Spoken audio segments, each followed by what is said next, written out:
Welcome in to the latest episode of Betting the Pitch, the European Soccer Edition, specifically focused on the Champions League. I'm your host, Real_G Warner. Let me tweet this out so people know that I am live. And we're going to go through the second leg of the knockout rounds, the round of 16 in Champions League. Want to make sure that everything is going as expected. Of course, I have the wrong mic selected as always. Hopefully, everyone can hear me. And hopefully it didn't drop out as I switched it right there. We are 36-13, 73% year to date. We'll be discussing the second legs, of course, the first legs that we've already seen, plus the two advanced numbers, how they've adjusted, and give you an idea of what I'm doing with my two advanced futures that I'm holding. Also, we'll be going through each game on the Champions League slate, and we'll be coming up with exactly what to do and what to bet. I'll smash that together. One pick from Tuesday, one from Wednesday, and that will be represented my ultimate best bet under @the_Real_G Warner on Instagram and on YouTube if you want this in a 1 minute version instead of the 30 minutes or so we're going to do tonight.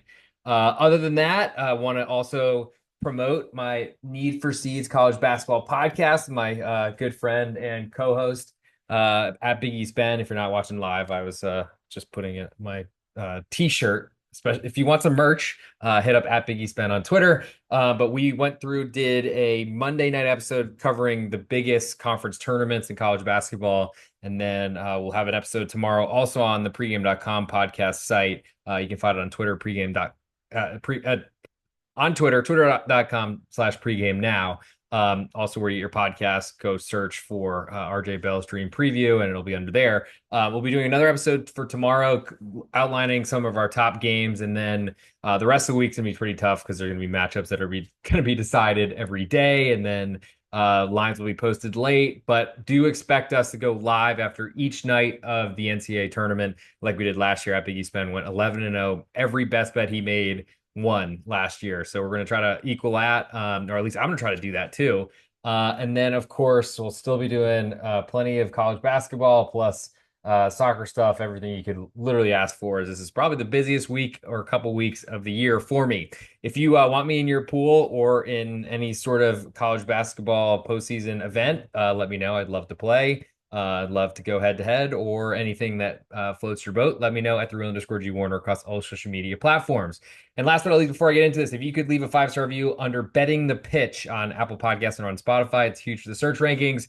Might be doing a new episode potentially on a racing front coming up. Let me know if you're interested in that. 5-star review, tell me you want something F1 related, would certainly be a nice push in the correct direction.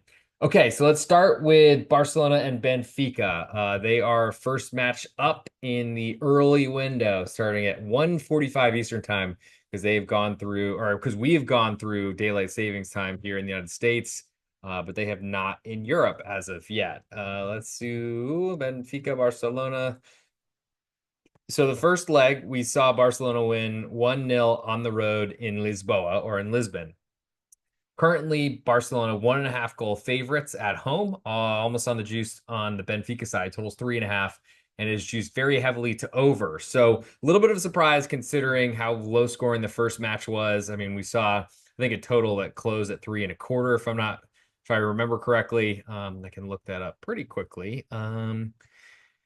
Yeah, it looks like 3.25 was the last. We did see some 3.5. So clear that number got ate up and never got even close. And I wonder, does that mean that Barcelona have changed their game plan? They're going to play a really defensive brand of football. Nope, that's not going to happen. That's not how Hansi Flick does it. You never will. So that makes me think that we get some goals in this matchup, especially because Benfica away from home cannot play as conservatively because they will go out as they are behind by a goal. The nice part is there's no road goals that matter anymore, so that's certainly helpful to the Benfica cause. But also means that they can probably play pretty conservatively until they have to come out, which every minute that ticks away, there's certainly more chance that Benfica will have to start taking some chances. That's where Barcelona will be in best position. However, Barcelona is really built, or really how they play games is it doesn't really change whether they're ahead behind, any sort of control. They just want to score goals and they're going to try to outscore you. That's how they play.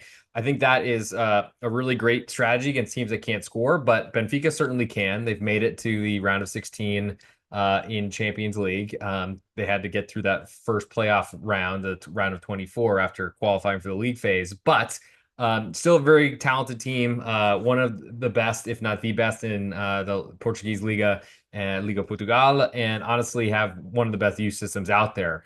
Um, we'll see if they can avoid some big mistakes because that seems to be something that happens to younger teams, though Benfica have plenty of professionals on Di Maria, certainly not young by any means. But the big question is how do you feel about Barcelona? I think their defense and their plan can work against the weaker clubs, which is what you need in league play. You're trying to win every match and try to score 5 goals because the bottom of the league can only score one, or the bottom of the Bundesliga back when Hansi Flick was managing Bayern München.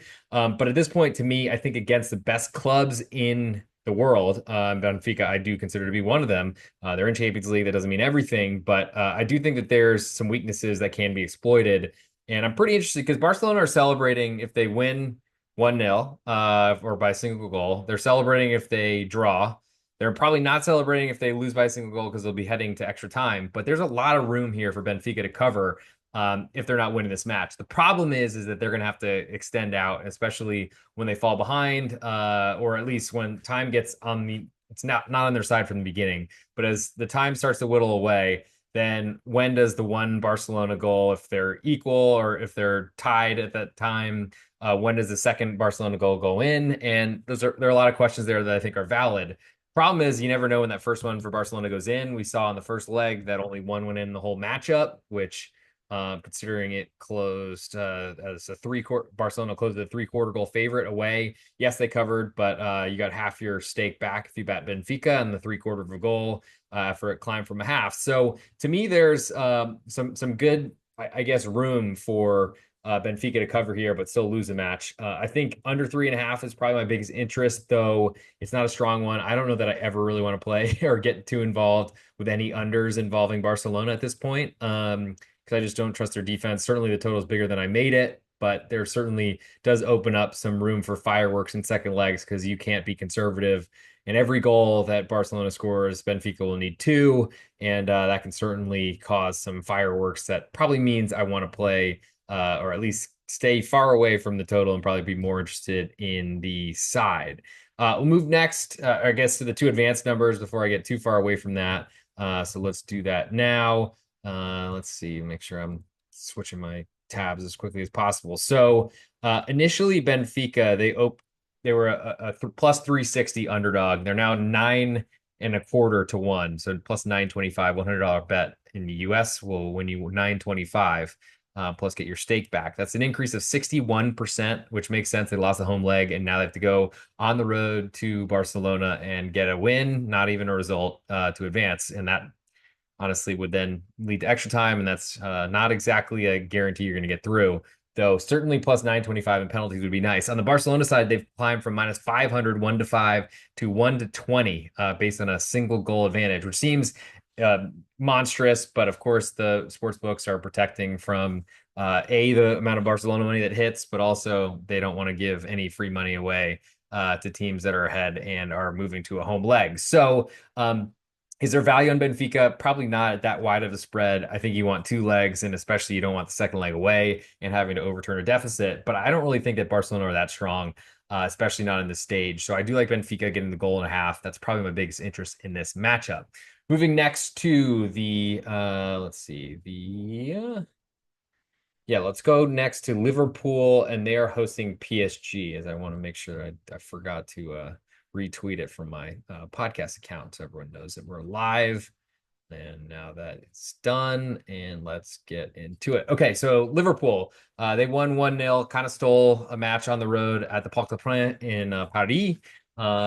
Didn't look like they deserved much, but got a late counterattack, scored a goal from Harvey Elliott, subbed on for Mohamed Salah, I want to say in like the 88th minute. And that was only scoring. So again, another low scoring matchup, which we've seen Champions League certainly have that ability at times. From a Liverpool's perspective, they're far and away in front in the Premier League. So this should be the competition they're most focused on. They do have the Carabao Cup final this weekend, though, which is a pretty big deal, especially odd that Newcastle had to play a Monday matchup, though I guess that benefits and makes the playing field a little bit more equal for Liverpool and for Newcastle, both playing at Wembley Stadium on Sunday, I believe, this weekend.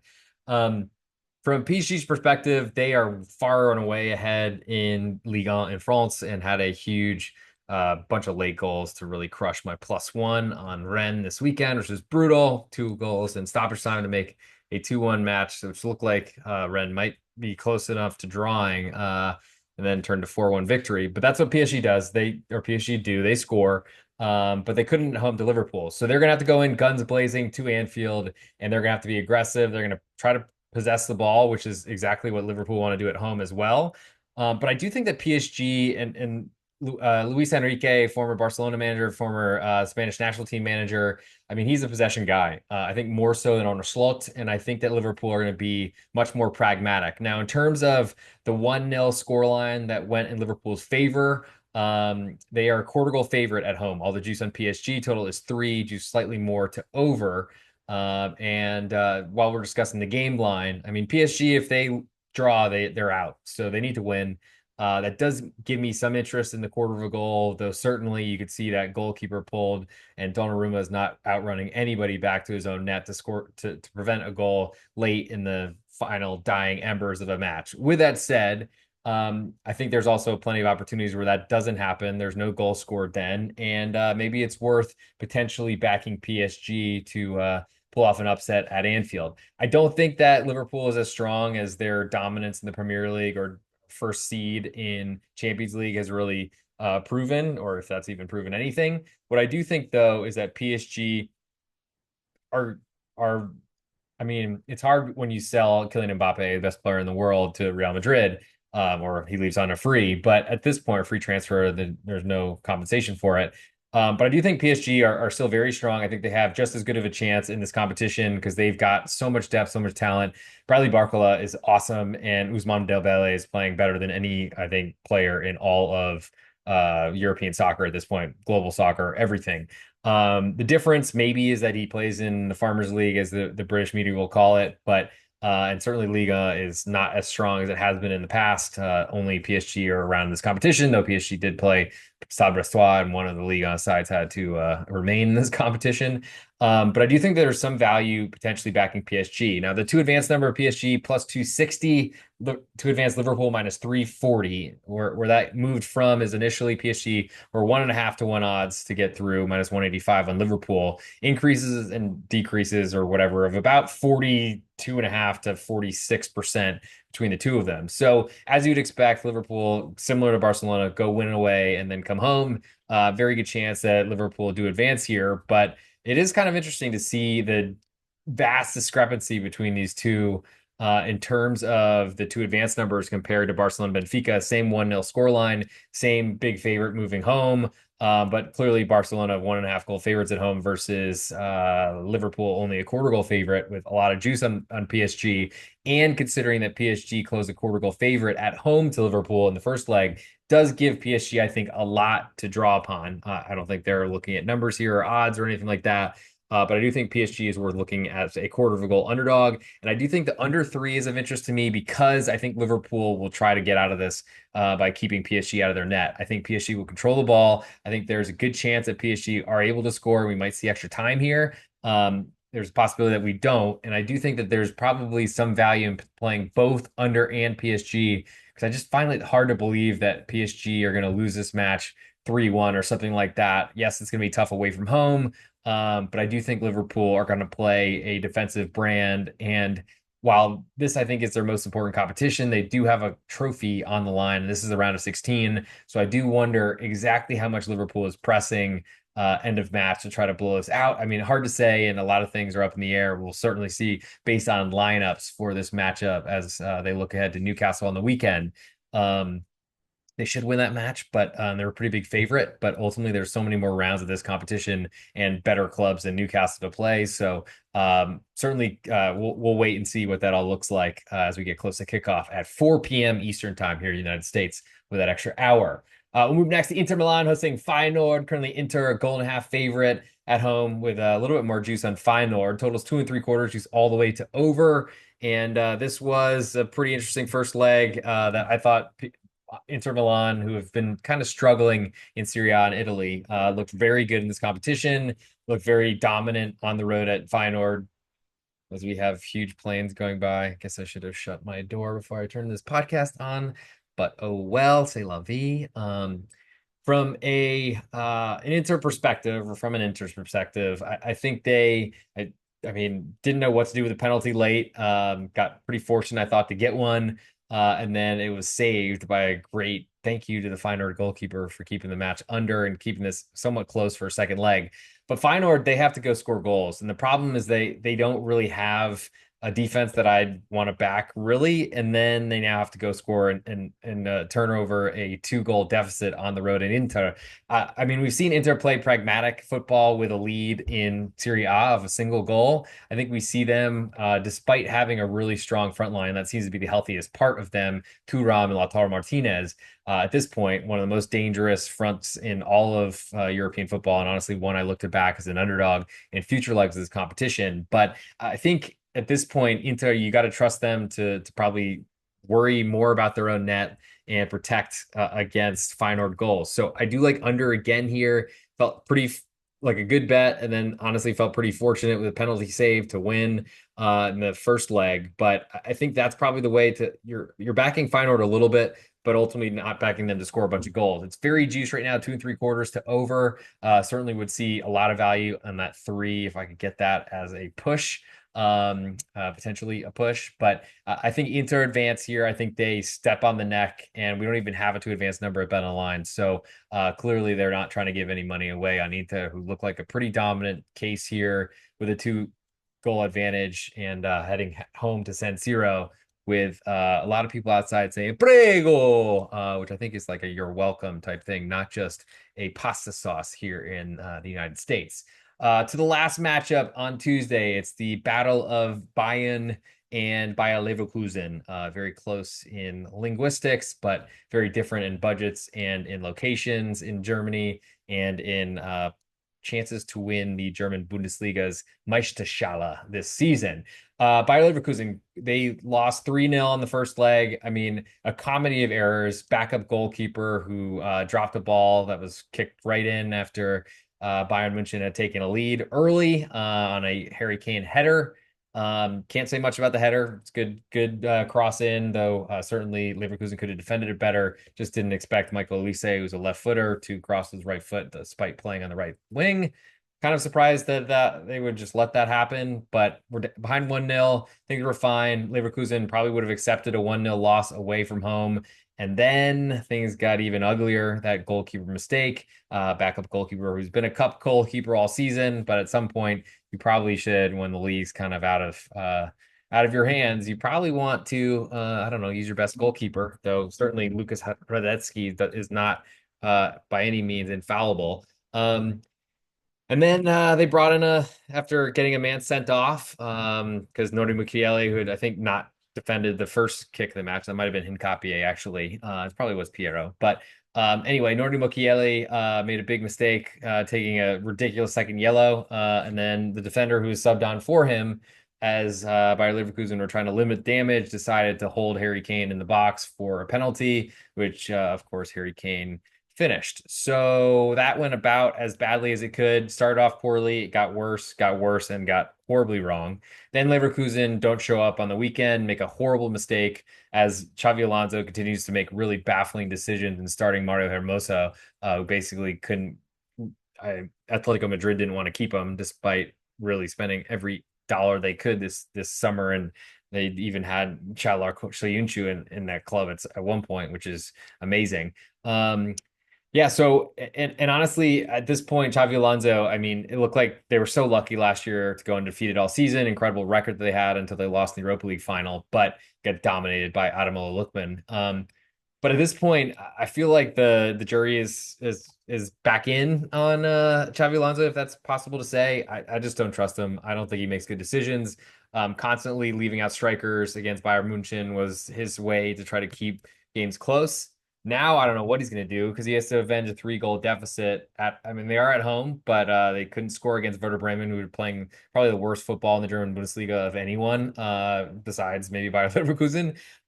Except that's not close, because Bayer Leverkusen were at least fighting for a championship in Champions League and advancing, and Werder Bremen were getting eliminated and to third tier sides in the DFB Pokal. But then I guess if you want to talk about things, Bayern München with a big lead in the German Bundesliga lost this weekend at home to VfL Bochum, took a 2-0 lead, 2-1, 2-2, or red card, 2-2, 3-2. I mean, pretty wild that that happened that way. But it was a missed opportunity for Leverkusen, who lost anyway. So, man, not really to either of these teams heading into this competition playing well by any stretch. I think Leverkusen is a quarter goal underdog, especially with their dominance against Bayern Munchen over the seasons until this past Wednesday. Is certainly worth a look, though it's a scary one, a scary look at that. Would also expect there to be a lot of pragmatism shown by Bayern Munchen. We think we've seen more of that under Vincent Kompany, of course, as a defender in his past. I do think that Leverkusen are worth a look. It's going to take a lot of gall, intestinal fortitude, cojones, or balls that they might say in other places, to back them as after that horrible performance. There is the argument you can make that that's the perfect time to back a team. In terms of the two advanced number, we have Bayern Munchen minus 4,000, so 1 to 40. You have to bet $4,000 to win just 100. On Leverkusen side, plus 1250, so $100 will win you 1250. Pretty big, but even at home, I don't expect them to turn over that deficit. Certainly would not be good for over, or excuse me, for under. Would be great for over because that would send it over if somehow Leverkusen were able to score 3 to force extra time. But I think I'm looking forward to seeing this number climb to potential 3. I think we see Leverkusen win this match potentially, or draw it, which I think both those, or just getting a home result, I think is fairly possible considering they've done that in not losing to Bayern Munchen over, I think, 7 straight competitions or 7 straight meetings until just 6 days ago. And that's probably my biggest interest in that matchup, more so than the total, and certainly I don't want much to do with the side, or excuse me, the two advanced numbers. So I guess Leverkusen, a quarter goal underdog, is my favorite on that one. Man, and it's ugly. And I gotta say, for Tuesday Champions League, I'm gonna make that my best bet selection as a possibility for the ultimate best bet. Come in at 73% end of show. It is gross, but sometimes that's what it takes to win. You got to hold your nose, like I just did accidentally on this video. So before we get to the Wednesday card, I want to mention the Need for Seeds College Basketball Podcast, as I'm wearing my shirt over my face right now.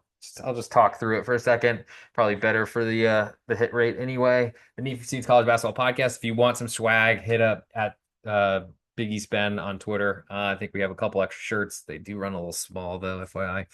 Either that or I've just been hitting the gym too hard. Other than that, we have a pregame now episode, twitter.com/pregame now, with the a precursor, whatever, a appetizer for the biggest conference tournaments and potentially some dark horses across those events.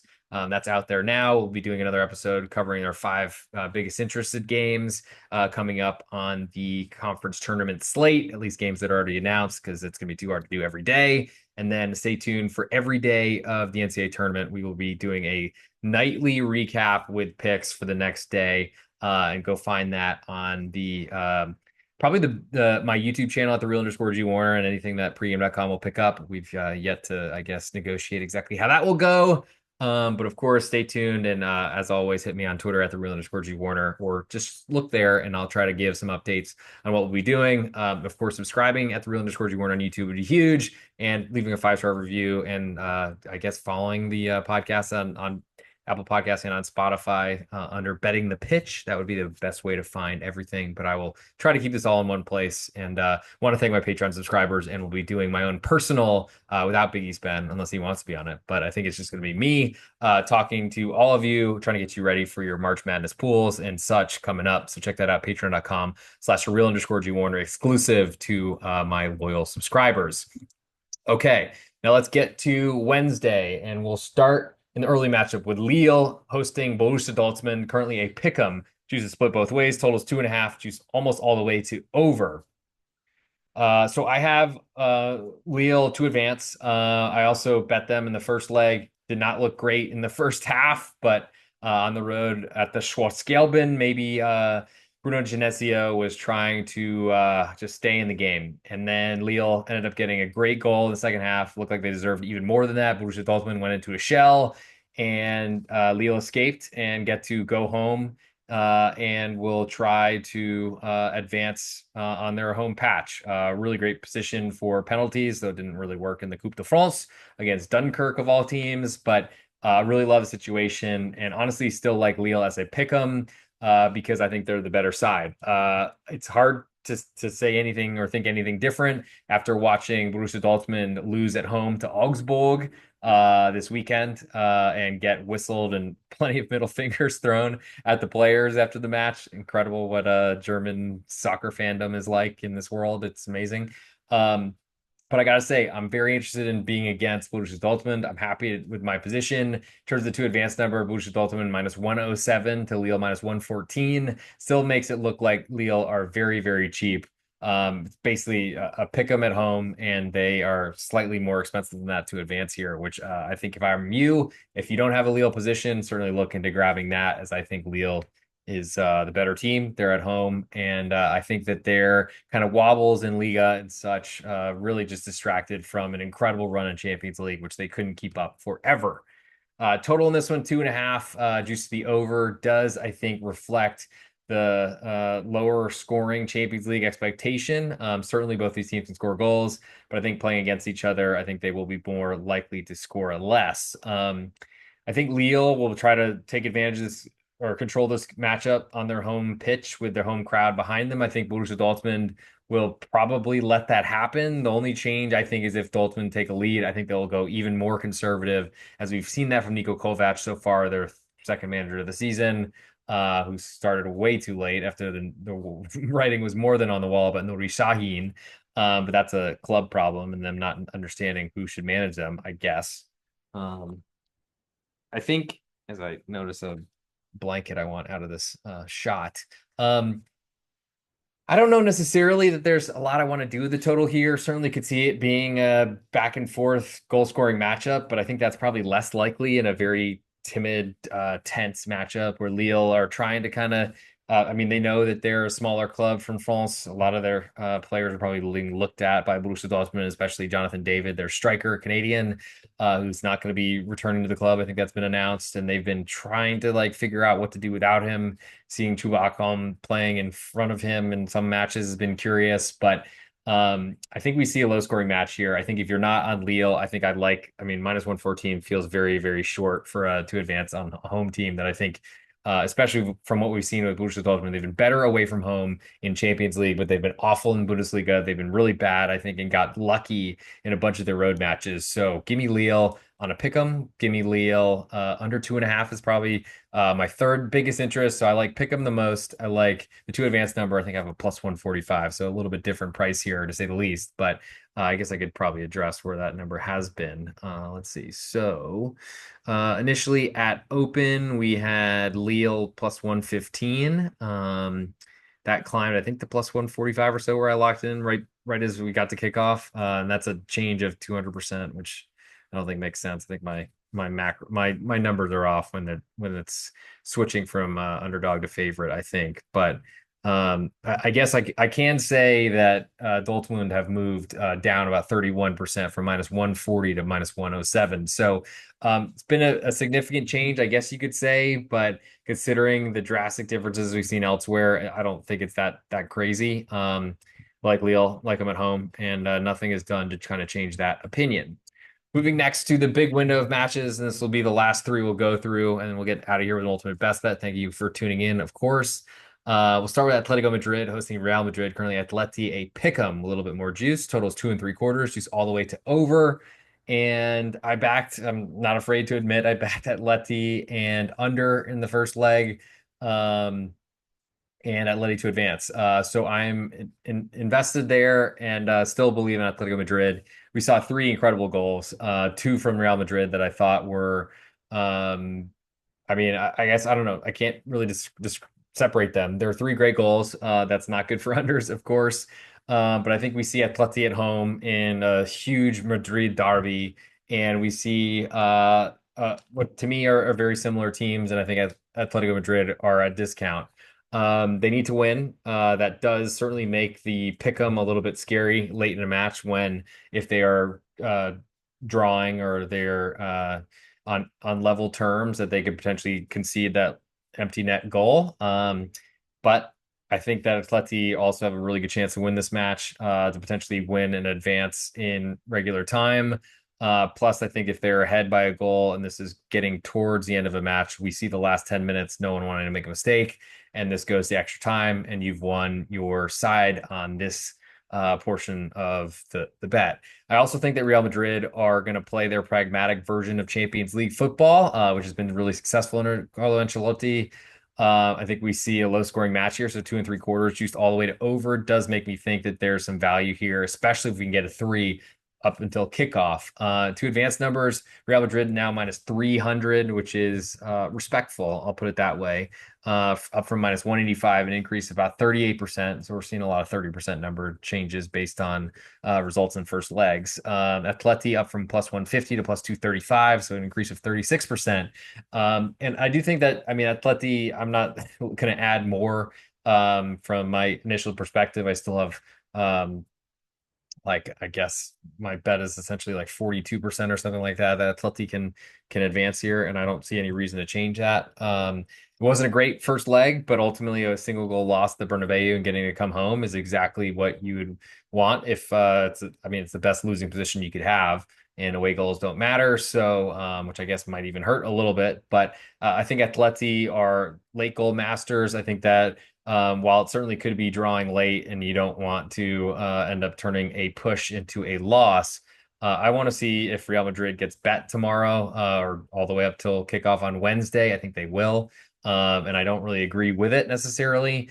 So I lean to Atleti, I lean to under 2 3/4, and I lean to, if I don't have anything on Atletico Madrid, I wouldn't really think it's a terrible idea to look at the plus 235 for them to advance. So I could certainly understand with the second leg at home, it's a very different thing than if you had bet them in the first leg. Next, go to Aston Villa hosting Club Bruges. Currently, Aston Villa a 1 goal favorite with more juice on Bruges away from home. Totals 2 3/4, juice all the way to over. This was 3-1 the first leg, 1-1 after Villa got a goal on a set piece. Bruges equalized, and then own goal followed by insane. I mean, it wasn't a bad call. So for all the riffing I do on referees, it was not their fault, but just a really tough penalty given away by Bruges, and that really hurt them for advancing here. I do think that going away from home with a 1 goal of insurance in their pocket, I don't think Bruges will give up. I do think that Bruges will be more aggressive, more attacking, and I do think that does put the total in a little bit more of a peril. But I also think Aston Villa, we've seen them do very well at not conceding goals at home. If they win 1-0, they're celebrating. They draw 1-1, they're celebrating. There's a lot that needs to happen for Bruges to advance here. And so I feel like there's some value on the underdog because I think they were very competitive in the first leg. And I also think that the under has a lot of room to potentially take some bets and make some money, especially if this moves to a 3 goal total when it looks like it should point. Certainly, the juice is pointing that direction. Not there's Bruges plus 1150 to advance number here, which is gigantic. Minus 3,300, so 1 to 33 to Aston Villa to advance. Increases of 79 and 90% from the initial Bruges plus 240, Aston Villa minus 310. I don't have any stake in that one, which is fortunate because I did like Bruges in the first leg, but I do here again as well. Last but not least, we have Arsenal and PSV Eindhoven, which I could probably spend very little time on. Arsenal 1 1/4 goal favorites, more juice, totals 2 3/4, juice more to the under. And Arsenal really, I mean, they have had goal scoring problems for a long time, and they found a way to get out of that in that first leg. Dominant 7-1 final. Everyone that wanted a goal or needed a goal got one. I don't think that changes things on Arsenal's goal problems. But I'm curious what PSV Eindhoven will throw out there because they know that they can't advance. They've done a lot of selling of players, and I don't know necessarily if there's a really great situation going on there. I do think they play for pride. I think that matters in Champions League, but does it matter enough in a really tough place to play in the most expensive league in the world with the probably most valuable roster in the world as well? All those things kind of stacked against this one. I think we see pretty lifeless game here. So it makes me lean to the goal and a quarter underdog, the under 2 3/4, and have nothing to do with the two advanced number as that has already been decided. That's probably my weakest feeling and really depends a lot on what these lineups look like. I would think Arsenal will be focused on trying. I mean, they know they can't win the Premier League, but they're going to play like they can. And I don't know really what they're playing for at this point, besides trying to keep people healthy. So could see a ton of rotation here from Arsenal, and that would certainly. The problem is they don't have any bodies to do it, so I don't really even know what to say about that. It's possible, but improbable, unlikely, all those sort of things. So I got to make a pick for Wednesday for the ultimate best bet, which then I will push on to the later rounds, I guess, or I guess when I pick exactly what my favorite best bet will be. I'm gonna go with. Actually, no, I'll save it for this 1 minute video that I'm about to put up. Where the heck is my phone? Dang it, it's over here. Pause for 1 second. Hold on, I will get it. And then it's time for the ultimate best bet. Just imagine there's like, since there's no advertising on this channel just yet, just imagine that there's an advertisement coming in. And we're back. Quickest advertising ever. It's almost like we were not having advertisers or it was on some sort of recording video area that I was able to just do it all and fast forward all the commercials like one of those skip things on YouTube. Anyway, you could follow this podcast on YouTube at the real underscore G Warner or on Instagram at the real underscore G Warner if you want this 1 minute video. I'm do a very awkward positioning of my chest so you can show the Need for Seeds podcast so I can kind of cross promote. But yes, we'll be going live throughout every day of the college basketball tournament, and including hopefully Final Four in San Antonio as Airbnb is booked. Still figuring out tickets though. So anyone with that info, please holla at your boy at the real underscore G Warner across any social media platform. But it's time to get into ultimate best bet. So let's record it. 3, 2, and 1. Hey, this is real underscore G Warner on Instagram, Patreon, Twitter, and on YouTube. It's the ultimate best bet for the Champions League knockout round, second leg of the round of 16. I go through my favorite best bet on each of the days of Champions League. I smashed together in this 1 minute video, and I'm wearing the Need for Seeds College Basketball podcast shirt because we're cross promoting, going very deep in the weeds, especially the NCAA tournament coming up. So make sure you follow at the real underscore G Warner across all social media platforms, YouTube, Instagram, Patreon, especially if you want my picks across all sports. But for the ultimate best bet on this episode, we're 36 and 13, 73% so far this season. From Tuesday, I like Bayer Leverkusen, a quarter goal underdog at home. And on Wednesday, I like Lille, a pick'em to Borussia Dortmund. And for the ultimate best bet on this episode, trying to improve on that 73%, I'm going to go with Lille, a pick'em. I think they win at home to Borussia Dortmund. I think Dortmund's road problems show up even more, especially after a really debilitating loss at home to Augsburg this weekend. And that'll do it for this episode. Thank you all for tuning in. We'll be back on Wednesday night for the Europa League edition. And also we'll be doing plenty more on college basketball stuff going through. It's going to be a no sleep for the next couple weeks for me.